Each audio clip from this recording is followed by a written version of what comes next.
Le blanc, c'est son nom, et c'est juste son prénom. Tu m'as demandé, mon petit, c'est le Nord. Pas de bras, pas de chocolat. J'aime me beurrer la biscotte. Here's Johnny. Bonjour à tous et bienvenue dans ce nouveau numéro de l'Instant Ciné. C'est votre rendez-vous hebdomadaire consacré au cinéma. Tous les jeudis, je m'appelle Émeric et je vous retrouve comme chaque semaine pour parler de l'actualité ciné avec 5 infos que j'ai soigneusement sélectionnées. Puis en seconde partie d'émission, je reviendrai sur un film à aller découvrir en ce moment dans les salles de cinéma. Alors sans plus attendre, on passe tout de suite aux actus. La première info nous vient de Canal+, puisqu'en effet la chaîne du groupe Canal a révélé que ça serait Antoine Decaune qui fera son grand retour en tant que maître de cérémonie de la 47e cérémonie des Césars. Ça sera le vendredi 25 février à 21h en direct et en clair sur Canal+. Donc le retour d'Antoine Decaune en maître de cérémonie pour les Césars 2022, ça fait plaisir, j'en garde un très bon souvenir, j'étais relativement jeune, mais j'en garde quand même un très bon souvenir, j'aime beaucoup l'humour pince-horaire d'Antoine Decaune, donc je sais qu'il sera excellent dans le rôle.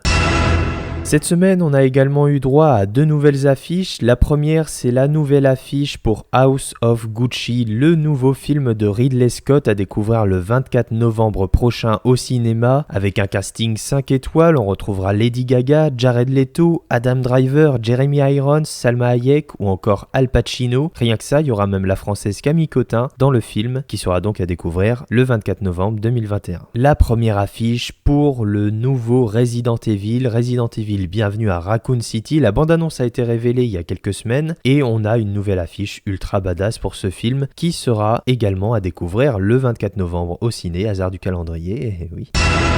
Continuons maintenant avec les bandes-annonces de la semaine. On a eu cette semaine la première bande-annonce pour le nouveau film de Nicole Garcia avec Pierre Ninet, ça s'appelle Amant, ça sera à retrouver le 17 novembre au cinéma. On a eu une nouvelle bande-annonce aussi pour le nouveau film Clifford, le chien géant tout rouge, à retrouver le 1er décembre au cinéma. Et enfin, on a eu la bande-annonce du film de Jean-Christophe Meurice, Orange Sanguine, une comédie délirante à retrouver le 17 novembre prochain au cinéma. Parlons maintenant du DC Fandom. Le DC Fandom, c'était l'événement 100% en ligne et 100% gratuit de l'univers DC Comics, l'univers des super-héros de Superman, Batman, Flash, Wonder Woman et j'en passe. Il faut d'abord savoir que ce DC Fandom a rassemblé énormément de fans autour du monde. Il y a eu 66 millions de fans qui ont été rivés sur les écrans pendant 4 heures pour suivre toutes les annonces de cette convention en ligne. Alors, quelles sont les annonces, me diriez-vous ? Eh bien, d'abord, on a eu des annonces concernant le film Flash, avec un premier teaser qui a soulevé beaucoup de questions. On peut apercevoir le Batman de Michael Keaton, qui reviendra donc dans le rôle de la chauve-souris. On a également eu des images de Flash avec un autre Flash, donc il y aura 2 Flash, il y aura Supergirl. On sait que il y aura le Batman de Michael Keaton, il y aura le Batman de Ben Affleck, un film qui va poser beaucoup de questions. Donc voilà, il y a eu ces premières images. On a également eu les premières images de Shazam 2, Shazam Fury of Gods, de même que nous avons eu des premières images pour Aquaman 2, The Lost Kingdom, toujours réalisé par James Wan, le film est actuellement en production. Nous avons aussi eu les images de Black Adam, le film porté par Dwayne Johnson, avec entre autres Pierce Brosnan. On a eu un petit aperçu, un petit extrait du début du film qui n'en révèle pas grand chose, mais assez pour exciter notre convoitise. Et puis le clou du spectacle, le clou de la soirée, c'était bien évidemment la nouvelle bande-annonce pour The Batman, le film de Matt Reeves avec Robert Pattinson. Une bande-annonce qui, là encore une fois, a soulevé énormément de questions, qui affirme sa patte visuelle extrêmement sombre. Nous aurons donc un Batman avec beaucoup de surprises, j'en suis convaincu. Bref, tout cela est bien évidemment à découvrir en ligne, toutes ces infos, toutes ces bandes-annonces. Restons maintenant dans le DC Fandom parce qu'il y a eu des annonces et entre autres on a eu la réalisatrice Patty Jenkins qui a révélé qu'elle travaille actuellement sur un potentiel Wonder Woman 3. En effet, après le Wonder Woman 1984 qu'elle a réalisé et écrit, elle est actuellement en train d'écrire une nouvelle histoire pour un potentiel futur film Wonder Woman. Nous avons eu 2 premiers aperçus sous forme de concept art, c'est-à-dire une image dessinée, artistique pour donner une idée de ce que pourrait être le film. Une première image tournage pour Bad Girl, un film qui sera retrouvé sur la plateforme de streaming HBO Max, de même pour le film Blue Beetle. Toujours dans les annonces, on a eu le casting complet des États-Unis pour le film DC League of Super Pets, un film avec entre autres Crypto, le chien de Superman, un film d'animation donc avec lequel on pourra entendre les voix aux US de Dwayne Johnson, Kevin Hart, John Krasinski, Diego Luna ou encore Keanu Reeves. Bref, vous l'aurez compris, ce DC Fandom aura énormément rassemblé, il y a eu plein d'annonces et honnêtement, c'était très chouette. C'est déjà l'heure du film de la semaine et cette semaine je vous parle d'un film américain. C'est un film d'horreur réalisé par David Gordon Green avec Jamie Lee Curtis et ça s'appelle Halloween Kills.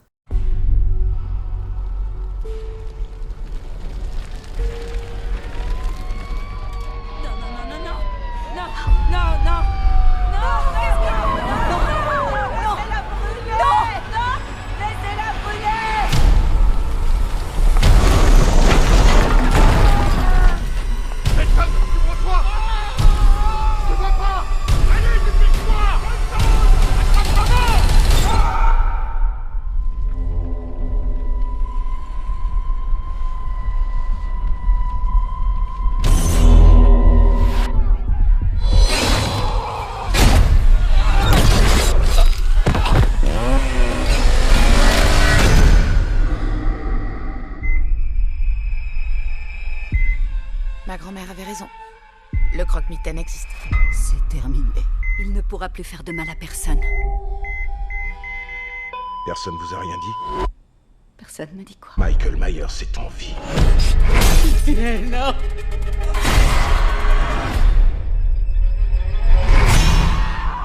Arrête, tu t'es pris un couteau dans le ventre. Toi et Allison, vous ne devriez pas avoir à continuer à fuir.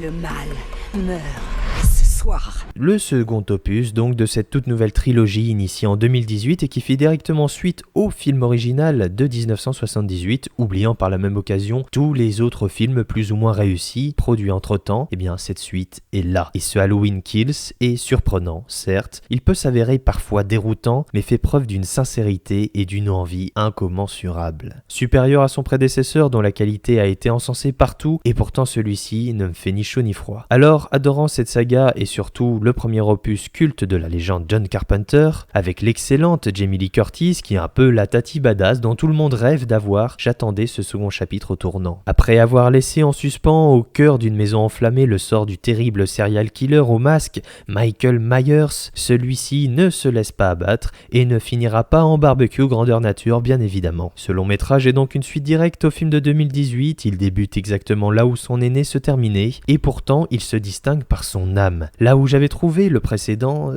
manquant cruellement d'âme, inégal dans sa narration et souffrant d'un manque de cadrage car voulant dire plein de choses maladroitement, ici c'est heureusement beaucoup plus structuré. Le cadre est clair, les personnages sont définis, certains font leur retour, on est immédiatement au cœur de l'intrigue sans passer par une longue séquence d'exposition. Le réalisateur David Gordon Green s'en donne à cœur joie, tente, ose, fait le grand déballage de son savoir-faire dans l'esthétisme gore et une mise en scène prenant le parti pris d'une histoire nocturne, théâtre parfait pour manipuler la lumière et les ombres. Tout cela bien évidemment sous le regard avisé de Carpenter toujours à la production. On a donc un énième slasher qui tâche sans tomber dans l'excès et qui réserve son lot de surprises. La relation entre Laurie et Michael, entre le tueur sanguinaire et sa proie, se développe dans un flou artistique qui ne veut pas en dévoiler trop avant son grand final. Une surprise également dans les thèmes abordés, notamment le principal qui nous parle ici de l'aliénation de toute une ville, plongée dans le chaos à cause d'un homme qui est la figure d'un traumatisme qui dure pendant plus de 4 décennies. Le film interroge la nature bestiale de l'homme, d'un groupe d'individus alimentés par la soif de revanche, de mettre un terme à la peur qui les ronge chaque année le soir d'Halloween. Bref, Halloween Kills c'est un bonbon acidulé auquel on s'attache et on serait même tenté d'en redemander. Il va falloir attendre l'année prochaine pour le 3e et dernier chapitre intitulé Halloween Ends, qui est attendu dans les cinémas fin octobre 2022. Vous savez ce que l'on dit, les sucreries sont à consommer avec modération, surtout en cette période. Je vais pas rester les bras croisés en attendant qu'il tue d'autres innocents. Quand on regarde où Michael a frappé, on peut tracer une ligne qui mène droit à sa maison d'enfance. On fait quoi? Mais on l'affronte. On va le traquer. Mike. Michael Myers est fait de chair et de sang. Mais aucun homme n'aurait pu survivre à cet incendie. Plus il tue, plus il se transcende. C'est le mal incarné.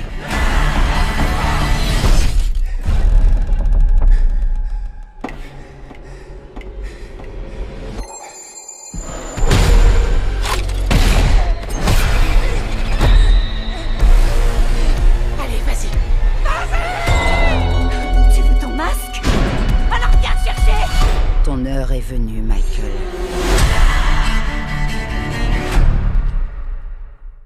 Et voilà, l'instant ciné c'est déjà terminé pour cette semaine. Je vous remercie d'avoir écouté cette émission. Je vous encourage donc à aller voir Halloween Kills. Je vous encourage aussi à vous abonner pour avoir directement toutes les émissions dès leur sortie. Vous pouvez également me suivre sur Twitter et Instagram pour être au courant de toutes les dernières actus à la mode. Merci d'avoir écouté cette émission. Je vous souhaite une bonne fin de semaine, un bon week-end, de bonnes vacances si vous êtes en vacances. Je vous retrouve jeudi prochain pour un nouveau numéro de l'instant ciné. À la semaine prochaine. Ça dépasse tout ce que j'ai pu imaginer.